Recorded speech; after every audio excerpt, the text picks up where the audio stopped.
कैसे आप सभी आशा करते हैं अच्छे होंगे। अगर आपको भी मैथ्स कठिन लगती है तो ये वीडियो आप ही के लिए। और अगर आप गवर्नमेंट जॉब की तैयारी करना चाहते हैं तो पहले देखिए, मैं भी क्या कहते हैं मैथ्स से बहुत ज़्यादा डरती थी। फिर मैंने धीरे धीरे जो प्रैक्टिस करनी शुरू की और अब प्रैक्टिस करने के साथ ही जो मेरे मैथ में थोड़ी बहुत जो है इम्प्रूवमेंट हो गई है। मैंने धीरे धीरे क्या कहते हैं प्रैक्टिस करना शुरू किया और थोड़ा सा भी मेरे को अच्छा लग रहा है कि हाँ मैथ बनाने में सही हो रहा है। तो सबसे पहले आपको क्या करना है कि डिफ़िकल्ट सवाल देखने हैं और डिफ़िकल्ट सवाल देख के आपको डरना नहीं है। मतलब कि आपको 5 मिनट 10 मिनट सोच के, मतलब कि डेली 1 घंटे 30 से 60 मिनट आपको प्रैक्टिस करनी है। अगर आपको प्रैक्टिस में अगर सवाल गलत भी हो रहा है, आप उसकी कॉपी बनाइए, देखिए, जांच करिए कि कहाँ गलती हुई है नहीं हुई है, समझिए। फिर उसके बाद जैसे धीरे धीरे जो टॉपिक्स हमारे एग्ज़ाम में पूछे जाते हैं, जैसे टाइम एंड वर्क हो गया, एलसीएम हो गया, एचसीएफ हो गया, बॉड मास हो गया, फ्रिक्शन हो गया, फ्रैक्शन हो गया, डेसिमल हो गया, ये सारी चीज़ें आप लोग सीखिए। ये सारी चीज़ों को छोटी छोटी यूट्यूब पे बहुत सारी वीडियोस है, आप देखिए। एक सम देखिए, एक सम के वैसे ही 4 सम बनाइए।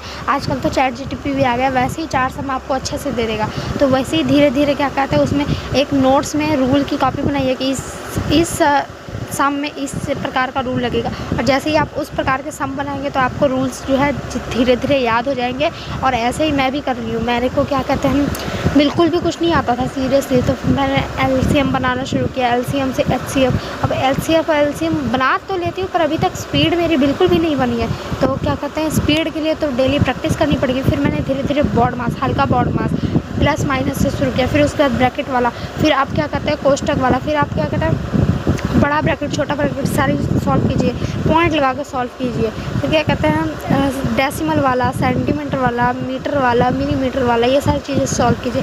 फिर क्या कहते हैं कहीं अगर आपको कोई टफ़ टॉपिक लेना है तो आप उस टफ़ टॉपिक को लीजिए, जैसे कि simple interest and compound interest हो गया, साधारण ब्याज और चक्रवर्ती ब्याज हो गया, जिसका आपको फॉर्मूला याद होना ही चाहिए।